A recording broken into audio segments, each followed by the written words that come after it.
이어지는 하나님 말씀 요한복음 6장 1절부터 요한복음 6장 1절부터 15절까지 말씀. 신약 151쪽입니다. 요한복음 6장 1절에서 15절까지 말씀을 한 절씩 교독합니다. 그 후에 예수께서 디베랴의 갈릴리 바다 건너편으로 가시매 그리가 가더니 이는 병자들에게 행하시는 표적을 보았음이더라. 예수께서 산에 오르사 제자들과 함께 거기 앉으시니 마침 유대인 명절인 유월절이 가까웠습니다. 예수께서 눈을 들어 큰 무리가 자기가 온 것을 보시고 빌립에게 이르시되 우리가 어디서 떡을 사서 이 사람들을 먹이겠느냐 하시니 이렇게 말씀하시면 친히 어떻게 하실지를 아시고 빌립을 시험하고자 하십니다. 빌립이 대답하되 각 사람으로 조금씩 받게 할지라도 200데나리온의 떡이 부족하리이다. 제자 중 하나 곧 시몬 베드로의 형제 안드레가 예수께 이르되 여기 한 아이가 있어 보리떡 5개와 물고기 2마리를 가지고 있나이다. 그러나 그것이 이 많은 사람에게 얼마나 되게 사옵나이까.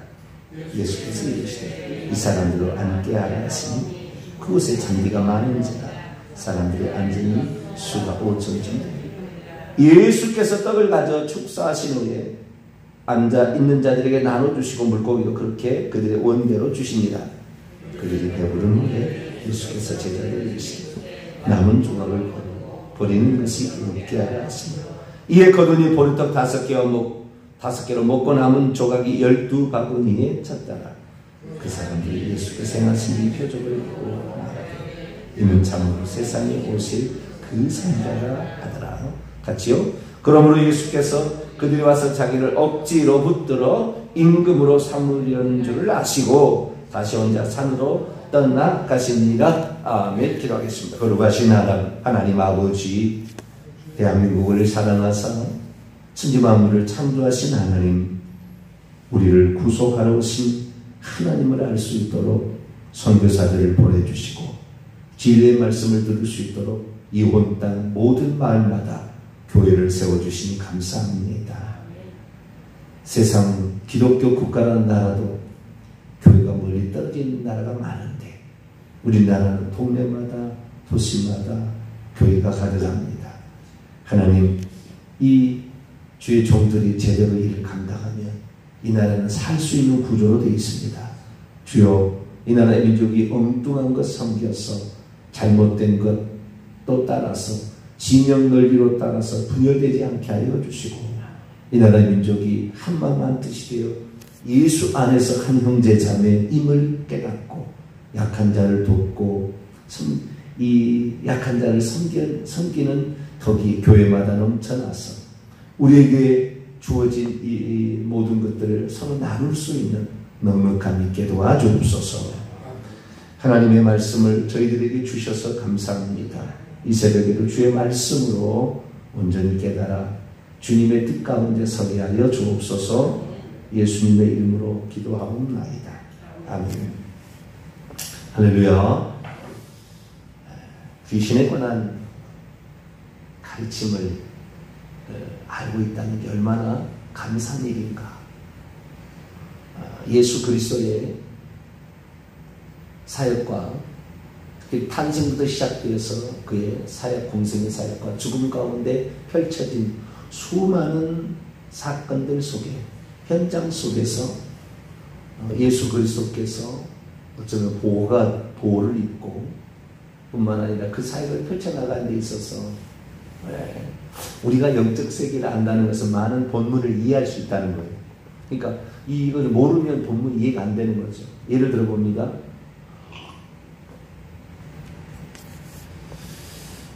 예수님께서 탄생하실 때에 스스로가 자기를 보호할 수 없잖아요. 어린아기를.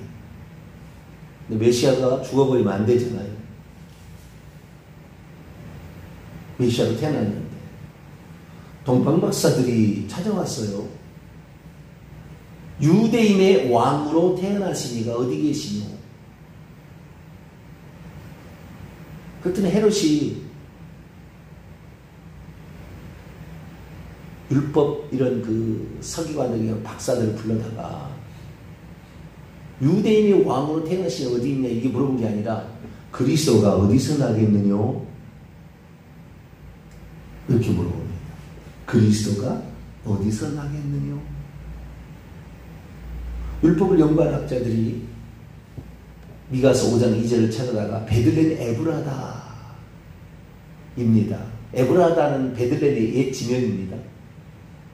떡집의 에브라다에서 태어납니다. 유다 족속 고을 중에서 작을지라도 거기에서 만국을 다스릴 자가 태어난다. 그의 근본은 태초의 상고이다. 이렇게 나와 있다. 이렇게 알려줍니다. 그래서 그리스도가 태어났을 때 위기 상황을 맞이하게 되죠. 헤롯은 자기의 정쟁, 자기를 뒤엎고 새로운 세력이 일어나는 것에 대한 매우 불안감을 느끼고 그 세력을 없애야 되겠다는 목적으로 유대인 종교 지도자를 이용하는 거죠.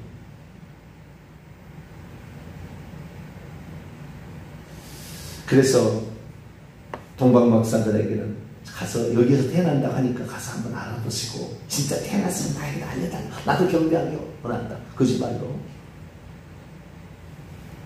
동방박사들이 거기를 찾아가는데 동방박사들은 꿈의 지시를 받고 다시 헤로데게로 가지 아니하고 자기의 곳으로 갔다 이렇게 되어 있습니다.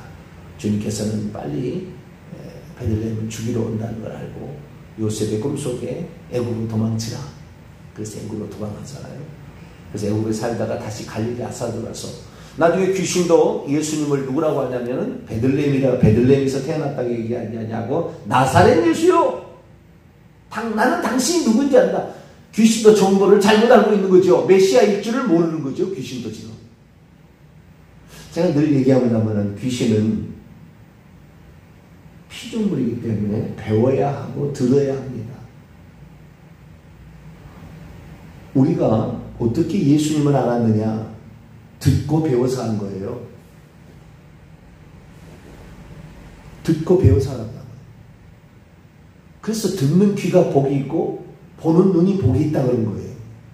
아무나 들을 수 있고 아무나 볼 수 있어요. 그러나 아무나 볼 수 있거나 아무나 들을 수 있는 건 아니잖아요.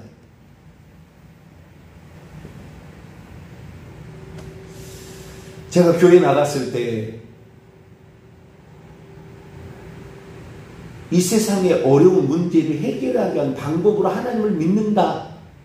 그 쪽만 들었어요. 우리가 영적 세계에 주기도문에 나와 있지만 영적 세계의 전쟁 상태에 있다. 만약에 우리가 속아버리면 우리는 지옥이다. 이 땅에 이 마귀가 하나님을 대적하여 하나님의 뜻이 성취되지 못하도록 방해하고 있다. 까딱 잘못하면 우리가 거기에 명절 때 뭐 이럴 때 우상 숭배해서 온 가족이 손도리째 넘어가는 거잖아요. 다 귀신에게. 그런 걸 좀 알려줬어야 되는데 이 영적 세계를 모르고 그냥 규정들이나 가끔씩 얘기하는 정도 그 정도였던 거죠. 감사한 것은 귀신들이 전지전능 안 하다는 거예요. 저는 이 가슴이 조마조마해서 그거 읽을 때 과거에 애국으로 피신하는데 귀신들이 알아서 그 어린 아기 죽여버리면 어떡할까? 그러나 귀신도 들어서 아는 것이고 배워서 아는데 하나님이 감춰버리니까 모른다는 말이에요. 그러나 예수 그리스도께서 이제 이 땅에 구약의 350가지 이상의 예언을 이루러 오시는 메시아로 오셨다는 것을 암암리에 아는 사람 말까 아니라 모든 사람이 다 나중에 그 사실을 성경을 통하여 구수를 통하여 구전 전승을 통하여 그 다음에 성경 기록을 통하여 다 알 수 있도록 누구든지 예수님이 전능자가 이 땅에 오셨다가 구원자로 오셨다 가셨구나라는 사실을 알 수 있도록 하려면 공개적으로 모든 일을 다 해놓고 모든 사람이 인정할 만한 증거들을 남겨야죠. 그러니까 그 시점을 분명히 구분해 주는 거예요. 예수 그리스도께서 공생애를 시작하는 시점은 세례 요한의 세례예요. 세례 요한부터 세례를 받으심으로 공생애를 시작하시는 거예요. 이게 이사야 40장의 예언이고 말라기 3장 4장의 예언이죠. 반드시 미리 선구자가 광야에 외치는 소리가 있어서 그런 일이 있을 거다. 광야에 외치는 소리가 준비되어졌고 그 외치는 소리에 모든 사람들이 요단강에 나서 세례를 받을 때 세례요한도 왜 나에게 하나님 이런 일을 시켜줄까를 궁금했는데 어느 날 성령의 감동으로 메시아를 소개할 자로 너를 선택했다. 참빛고 세상에 비치는 빛이 올 거다. 그는 성령으로 세례를 주는데 너는 물론 세례를 주지만 그는 성령으로 세례를 준 이기 때문에 그가 바로 하나님의 아들이다. 그래서 이제 예수님을 기다리고 있는데 그분을 보자 뭐예요? 나는 당신의 신발끈을 풀기도 감당치 못할 사람입니다. 그래서 이 세례 요한에게 세례를 받으심으로 모든 세계가 귀신들의 세계까지 다 메시아가 왔다는 사실을 다 공개했어요. 그러니까 귀신도 아는 거예요. 귀신도 들어서 한 거죠. 왜 오늘날 추대예배, 장례예배, 명절 때 절하고 하지 말아야 되냐? 귀신들이 그날은 이 나라 사람들이 다 한다는 걸 알기 때문에 그날 경배 받으려고 대기하고 있다고 말이죠. 대기하고. 이 집안을 내 마음대로 할 수 있는 권한을 획득하는 날이다. 대기하고 있는 날, 대기하고. 왜? 그들도 보고 정보를 듣고 알아서 배워서 그들도 배우는 거지요. 사단 마귀도 예수님 시험할 때 구약성경의 신명기 말씀 인용하다가 시편 말씀 인용해서 막 얘기하잖아요. 자기도 배워서 하는 거예요. 뭐 전지전능한 게 아니라고요. 어떻게 알았을까요? 회당에 사람들이 모여서 성경책 읽는 것을 들어봤겠죠. 공부했다 그 말이에요. 그들도. 왜? 인간이 천국에서 하나님 상속자 되는 게 배가 아프거든. 하나님이 자기를 쫓은 거에 대해서 화가 나거든. 어찌하든 간에 인간을 넘어뜨려야 되는데 합법적으로 넘어뜨리지 그냥 넘어뜨릴 수는 없잖아요. 그들도 배우는 거예요. 그들도 자기에게 합당한 일을 만들어서 그 일을 하게 함으로 죄를 짓게 만들고 십계명을 어기게 만들어서 결국에 자기의 포로로 잡아가는 거죠.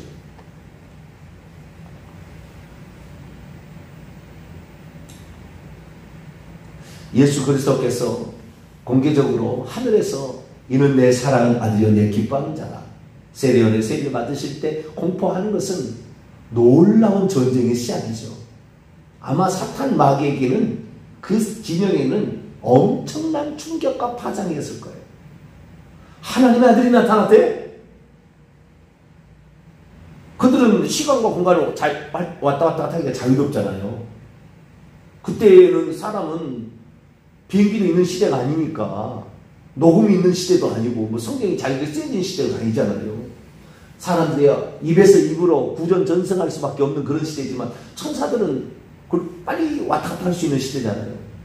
그래서 그 정보를 알아가지고 있을 때 얼마나 난리가 났을까. 예수님 세례받고 바로 시험 갔을 때 40일 동안 시험 받을 때 대기하고 있다가 가장 힘들 때 바로 사탄 마귀가 접근해서 바로 시험에 들어가잖아요. 정보를 한 거죠. 그들도. 우리들은 마귀가 역사할 수 있는 정보를 만들지 않게 되기를 축원합니다. 마귀가 역사하도록 만들 그런 정보. 예수님은 어쩔 수 없어요. 제가 영적 세계는 조폭 세계라고 했잖아요. 누군가 하나가 져야 되는 거죠. 이기고 지는 자가 생겨야지. 두 왕이 될 수 없어. 이 세상 임금이 있는데 하늘에서 왕이 또 왔어요. 두 왕이 부딪히는 거죠. 누군가 하나는 아작나야 되는 거죠. 그러니까 마귀에 속하지 않는 유일한 또 다른 한 사람이 왔으니 붙어야 되는 거죠. 그래서 예수님은 그때 싸워서 3대0으로 이김으로 그때부터 귀신을 그러니까 예수님 공생에 전에 귀신 쫓아내지 않았어요. 합법적인 권한이 예수님이 없는 거죠. 어린아이 때문에 12살 때문에 귀신을 쫓아냈다 이런 뭐 희한한 기록들이 있는데 전부 그건 잘못된 거예요. 마귀하고 싸워서 이긴 일이 없는데 어떻게 귀신을 쫓아냅니까? 우리 주님이 귀신의 왕 바알세바랑 붙어서 이겼고 십자가상에서 불법을 저지름으로 사망과 의 열쇠를 가져가고 우리에게 주셨기 때문에 오늘 우리가 귀신 쫓아낼 수 있는 거예요. 할렐루야. 우리가 합법적으로 하는 거예요. 우리가 귀신보다 능력은 없지만 이 새끼들 어디서 감히 확실하게 할 수 있는 거죠. 귀신들한테. 그러니까 이러한 귀신들도 이런 정보를 아는 사람에게 접근 안 하는 거죠. 내가 잘 싸워봤자 저는 영적 비밀을 다 알고 있는데 어떻게 내가 이겨, 이런 거잖아요. 그리고 우리가 귀신의 세계를 좀 안다는 것은 주기도문을 이해하는데도 절대적인 영향이에요. 절대적인 그 배경입니다. 그 해석에 절대적인 것이 있다고요. 귀신을 알아야. 그래야 이 주기도문의 해석도 하나님의 뜻도, 인간을 향한 뜻도 어떤 것인지를 정확히 알고, 이거 조심해야 되겠구나. 귀신에게 우리가 약점을 노출시키거나 귀신이 일할 수 있도록 내 집안 환경을 만들 필요가 없다. 할렐루야. 오직 나는 예수 그리스도 나의 주 나의 하나님만 섬기리라. 할렐루야. 그 마음으로 우리가 살아가야 되는 거죠. 그런데 예수님께서 공생애를 시작하셨음에도 불구하고 막 사람들이 그 사실을 알아보고 어떤 기적 하나를 통해서도 혹시 이분이 메시아가 아닌가? 바람과 풍랑을 잠잠케 해도 혹시 이 사람 메시아가 아닌가? 막 사람들이 그럴 수 있었어요. 문둥병자를 고쳐줄 때도 이 사람 메시아 아닌가? 막 이거 생각할 때 주님께서는 그들에게 좀 입단성을 좀 시켰죠. 그러면 예수님께서는 그 공생애에서 분명히 영적 세계의 공개함으로 사단 마귀의 귀신들에게는 하나님의 아들이 왔다는 것을 분명히 알려주었지만 세상 사람들이야 그 얘기를 들었던 또는 그렇게 아는 사람들이 알아갔을 텐데 세례 요한은 예수님인지 아닌지 그래도 헷갈렸던 것 같아요. 세례 요한도. 왜냐하면은 세례 요한이 하나님의 아들이요 성령으로 세례 주는 일이라는 것은 분명히 알았어요. 그런데 나중에 자기가 감옥에 갇혔을 때 질문을 던집니다. 자, 마태복음 11장 제자들을 보내가지고 질문을 던져 예수님께. 그 질문을 던지게 되면 긴가민가 했었을 거라는 추측이 좀 들어요. 그러니까 이 세상에 예수님이 십자가에 죽을 때까지 예수님이 그리스도인 것을 확실히 알았던 사람은 많지 않다. 거의 없다. 마태복음 11장 2절입니다. 요한이 세례 요한입니다. 옥에서 감옥에 갇혔어요. 그리스도께서 하신 일을 듣고 누가 하신 일을? 이 마태복음의 저자는 상당히 의도적으로 씁니다. 예수께서 하신 일을 듣고 제자들을 보낸 게 아니라 그리스도께서 하신 일을 듣고 제자들을 보냈다고 얘기하므로 예수님이 그리스도이심을 여기서도 증거하려고 마태라는 기자가 많이 노력하고 있음을 보게 되죠. 제자들을 보내요. 3절입니다. 시작. 예수께서 여짜오되 오실 그이가 당신이오이까 우리가 다른 일을 기다리오이까. 오실 이가 이 메시아라는 거잖아요. 당신입니까? 아니면 다른 일을 기다리오이까. 그랬더니 예수님이 4절 5절 예수께서 대답해 이르시되 너희는 가서 보고 듣는 것을 요한에게 알리라. 보고 듣는 것이 중요해요. 봄으로 알거든. 너희 눈은 봄으로 복이 있다. 너희 귀는 들음으로 복이 있다. 마태복음 13장에 넘어가게 되면은 들어도 듣지 못하고 봐도 보지 못하는 자가 있다. 그걸로 나는 비유로 말한다. 이렇게 나오잖아요. 5절 맹인이 보며 못 걷는 사람이 걸으며 나병한 자가 깨끗함을 받으며 못 듣는 자가 들으며 죽은 자가 살아나며 가난한 자에게 복음이 전파된다 하라.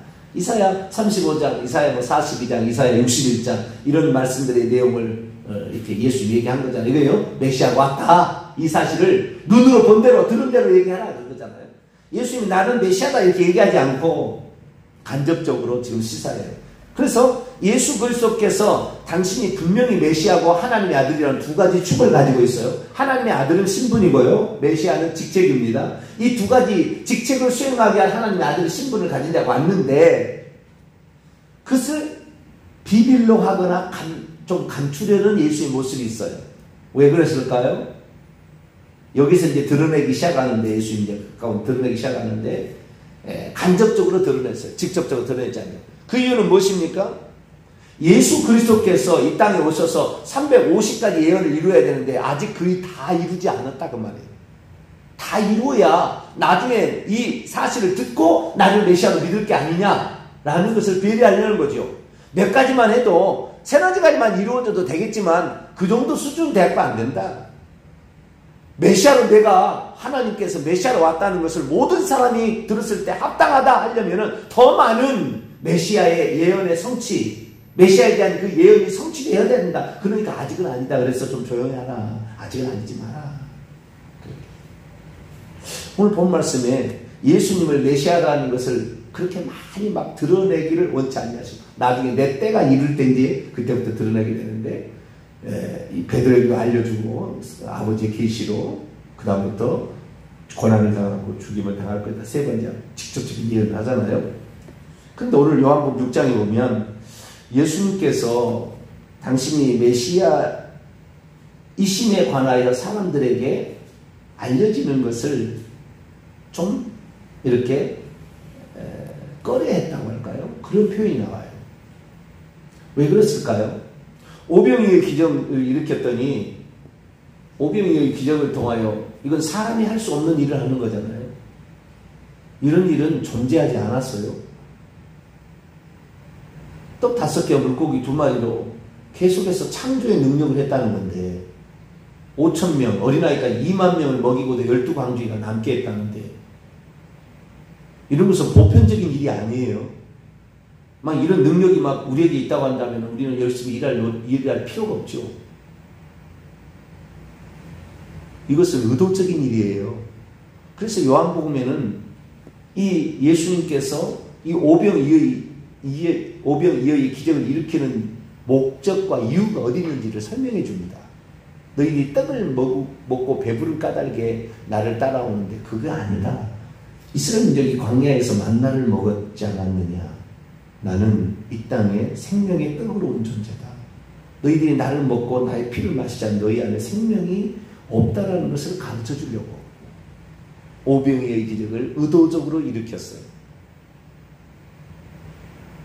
그런데 사람들은 어떻게 생각했느냐?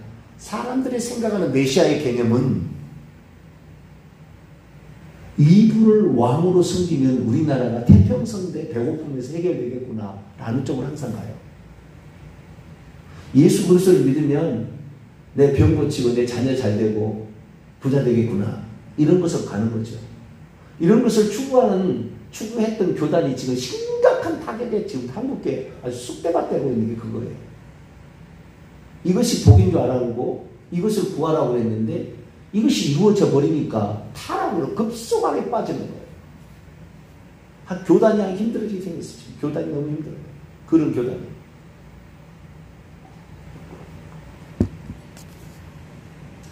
예수께서 지금 이렇게 오병이의 기적을 일으키고 병든 자를 고치고 귀신을 쫓아내고 하는 것은 다 하나님의 나라가 이 땅에 왔고 메시아의 도래에 하늘의 왕이 왔다라는 사실을 왕과 제사장과 선지자가 메시아라는 거잖아요. 뜻이. 그게 왔다라는 것을 지금 알려주어서 나중에 모든 사람들이 인류가 이 얘기 들을 때 진짜 메시아가 왔구나라는 사실을 알게 해야 되는데 지금 유대인들은 어떤 메시아를 기다리고 있냐면 순전히 정치적인 메시아예요. 정치적인 메시아라는 건 뭐냐면 이 나라를 로마의 압제에서 세금 걷어가는 이런 너무 힘든 것에서 빨리 벗어나게 해주고 먹고 사는데 지장 없게 만들면 좋다라는 그런 왕으로서 생각했어요. 그래서 오병이어의 기적을 일으키자 사람들이 어떻게 예수를 생각했느냐. 15절 그러므로 예수께서 그들이 와서 자기를 억지로 붙들어 임금 왕으로 이 임금이 아니라 왕의 원문에 보게 되면은 왕으로 삼으려는 줄 아시고 다시 혼자 사도로 떠나가셨다. 근데 그들의 반응이 뭐냐면 14절에 나와 있어요. 14절부터 읽어볼까요? 시작. 그 사람들이 예수께서 행하신 이 표적을 보고 말하되 이는 참으로 세상에 오실 그 선지자다. 메시아의 하나잖아요. 선지자의 기능은 세상에 오실 참으로 그 선지자, 모세와 같은 어떤 선지자. 그래서 그 선지자가 예수님은 마귀로부터 우리를 건지는 거예요. 죄로부터 우리를 건지는 거죠. 사망으로부터 건지는 목적으로 오신 거지. 우리를 로마의 압제에서 건지러 온 건 아니에요. 물론 그것도 될 수는 있겠지만 그게 목적이 아니라고요. 죄와 죽음과 사망으로부터 건지러 오신 분이라고 말해요. 영적 세계의 일을 위해 오신 분이거든요. 그런데 이들은 어떻게 해요? 아, 그분이 아닌가? 그리고 이분을 임금 삼으면 우리를 로마의 압제에서 해방시켜주고 먹고 사는 문제 해결해주겠구나. 그리고 왕으로 삼으려 했단 말이야. 이게 아닌데 메시아가 이게 내가 온 목적은 그렇게 온 게 아닌데, 그러니까 주님이 피해버리는 거예요. 그거 아니야 아직. 그거 아니야. 그거 잘못된 거야. 그거 나는 그 목적으로 온 게 아니야. 예수님은 우리를 위해서 고난받고 죽임을 당함으로 인류의 죄를 속죄하러 오신 것이지, 사람들에게 먹고 마시는 문제를 해결하기 위해서 온 게 아니었어요. 근데 사람들은 기적을 일으키는 모든 걸 통하여 메시아가 오셨다는 것을 이해하지 아니하고 자기들에게 진짜 좋은 왕, 다윗과 같은 좋은 왕이 왔구나, 이분을 왕으로 만들어야 되겠다, 이런 생각을 했다는 거죠. 그때 예수님은 자기를 감춰버립니다. 우리나라가 지금 그런 지경인 것 같아요. 예수 그리스도를 믿으면 잘 먹고 잘 살고 건강히 산다. 그거 맞아요. 틀린 게 아닙니다. 틀린 게 아니고, 우리가 아프면은 기도해야 되고, 가난했을 때 기도해서 열심히 해서. 그거 맞아요. 틀린 건 아니에요. 그런데 그것이 예수 그리스도를 믿는 목적처럼 표현했던 교단이 있었다는 말이에요. 쑥대밭대고 있었죠. 그 사람들은 그것이 인류의 어쩌면 인간의 기본적인 생존을 위한 거니까 그게 많은 관심이 있을 거 아니에요. 자녀 잘 되는 거.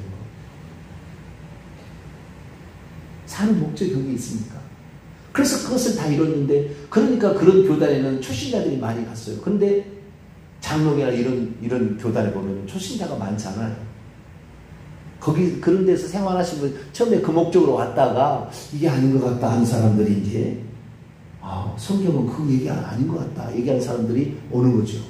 이 장로교 쪽이나 이쪽이나 좀. 그런데도 아직도 그 본 목적을 헤아리지 못하고 나오는 거죠. 우리 교회 같은 경우는 뭐 기도를 한다면 이 회개와 천국복음 전파, 사람의 구원, 천국 가고 지옥 가는 문제, 우리 가족의 구원, 이 민족의 구원, 북한의 구원, 이런 어떤 이쪽이 훨씬 더 강하잖아요. 그리고 우리의 삶의 필요들을 강구하는, 안 이루어질 게 없잖아요. 근데 이것이 거꾸로 돼서 80~90%는 그냥 먹고 입고 살고 출세하고 이쪽으로만 생각을 하는 사람들에게는 이미 그게 돼버리면 그 다음에 부패와 타락으로 가는 거예요. 부패와 타락. 목적이 성취됐으니까 교회 나올 필요도 없죠. 자녀들도 안 나오는 거죠, 이제. 그래서 우리가 주님께서 당신의 뜻을 제대로 이 땅에 그리스도라는 분명한 인류의 죄를 속죄하기 위해서 그것을 알지 못하는 자들에게는 감춰버리더라. 뿐만 아니라 예수께서 당신이 누군지를 정확히 알 수 있을 때까지는 당신을 좀 감추려 하시더라 라는 사실을 통하여 우리는 예수 그리스도가 누군지를 실제적으로 이 땅 영적 세계의 왕으로 오셨다는 것을 알기 위해서 노력하는 자가 되길 축원합니다. 그런 자들에게는 더 풍성해진다고 말이에요. 왜? 내가 그 목적으로 왔으니까. 오늘날은 거꾸로 하니까 주님이 점점 가려지는 거예요. 마귀가 그래서 왕 되는 거예요. 그래, 내가 물질 줄게, 내 건강 줄게, 내가 출세하게 해줄게. 연예인들, 음악하는 사람, 나에게 절해. 내가 너에게 좋은 음악 만들어서 인기 누리게 해줄게. 이런 식이에요, 마귀가. 마귀가 배워 살고 다 자기 이용해 놓는 거예요. 우리는 주님이 이 땅에 오신 것이 우리를 죄로부터, 죽음으로부터, 마귀로부터 건지러 오신 분이다. 이 사실을 알고 우리 주 예수 그리스도를 믿어야 당신은 이것이 주님이 오신 진짜 목적이다. 그것이 진짜라는 걸 알게 하기 위해서 네 병도 고쳐주는 것이고 네 삶도 바꿔주는 거다. 그 사실을 정확히 전하고 또 믿어서 우리의 삶에 예수님이 오셔서 자기를 감추는 것이 아니라 더 드러낼 수 있도록 그분의 마음과 그분의 본뜻과 그분의 생각 속으로 들어가서 하나님과 함께 동행하는 복된 성도가 되기를 간절히 바랍니다. 거룩하신 하나님, 어떤 사람에게는 메시아가 감춰지는 사람이 있고 어떤 사람은 메시아가 드러나는 사람이 있습니다. 우리 주님이 누군지를 드러내는 자가 되어야 그분을 풍성하게 누리고 경험하게 되면 하나님의 뜻을 구하는 자가 될 텐데, 우리는 그분이 누군지를 진짜를 풍성하게 누리는 그런 자가 다 되게 하여 주옵소서. 이 민족이 그런 민족 되게 하시고, 우리가 그래서 주님 오실 길을 예비하는 성도들 삶을 잘 감당케 도와주옵소서. 명절을 맞이해서 오가는 우리 성도들 안전하게 지키시고 가족을 만나서 복음을 온전히 나눌 수 있도록 도와주옵소서. 우리 주 예수 그리스도의 이름으로 기도하옵나이다. 아멘.